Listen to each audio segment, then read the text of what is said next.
100 शब्द प्रति मिनट के स्पीड से डिक्टेशन स्टार्ट होगा कुछ ही सेकंड बाद। स्टार्ट। उपाध्यक्ष महोदय, माननीय वित्त मंत्री जी ने जो वित्त विधेयक पेश किया है मैं उसका समर्थन करता हूं।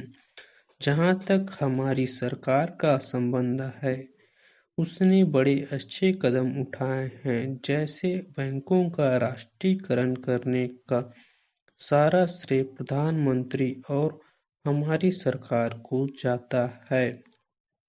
हमारे बड़े-बड़े पूंजीवादियों की इच्छा थी कि बैंकों का काम इस तरह से चले कि लोगों को लूटा जाता रहे, लेकिन प्रधानमंत्री ने इस बात की परवाह न करते हुए कि कौन उनके साथ है, गरीबों को लाभ पहुंचाने के लिए बैंकों का राष्ट्रीयकरण किया।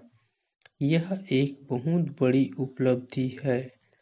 पैरा सदन में उस तरफ बैठे हुए माननीय सदस्य इस बजट को अच्छा नहीं मानते, क्योंकि वे तो ऐसा बजट चाहते हैं जिससे सरकार के खजाने में एक पैसा भी जमा न हो और गरीब आदमियों की सहायता करने के बहाने बड़े-बड़े पूंजीपतियों की सहायता की जाए।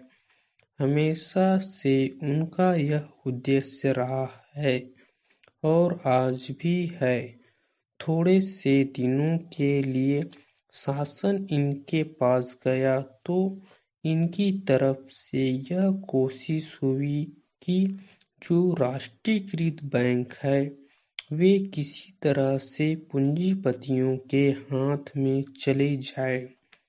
आज जिस प्रकार का वातावरण देश में है, उसमें कुछ देश विरोधी तत्व देश की आर्थिक व्यवस्था को खराब करना चाहते हैं।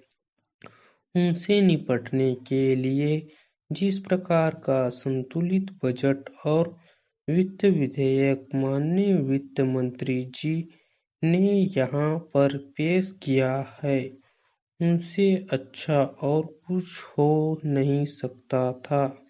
लेकिन इसके साथ साथ आवश्यकता इस बात की भी है कि जो आयकर की चोरी करने वाले हैं, जो कंपनियों के बड़े-बड़े मालिक हैं, जो करों की चोरी करते हैं, उन पर भी वित्त मंत्री को कड़ी नजर रखनी चाहिए।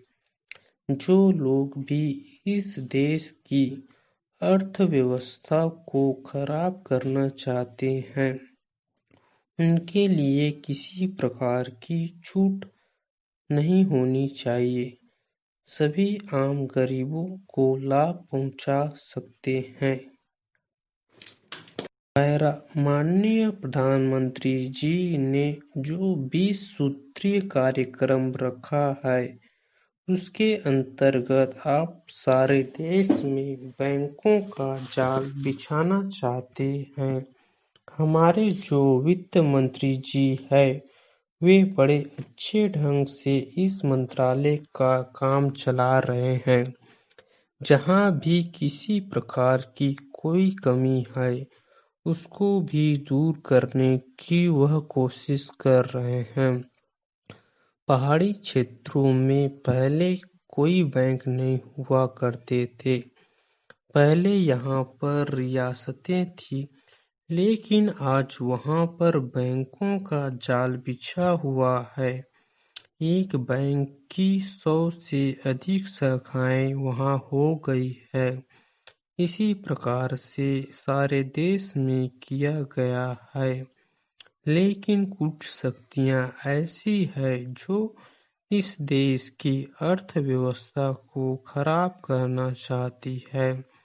जिस प्रकार से इस देश के मजदूरों को उकसाया जाता है और कारखाने बंद कराए जाते हैं और उत्पादन रोका जाता है, उसकी जिम्मेदारी उस तरफ बैठे हुए लोगों पर ही है, क्योंकि आंदोलन वे ही करते हैं। स्टॉप।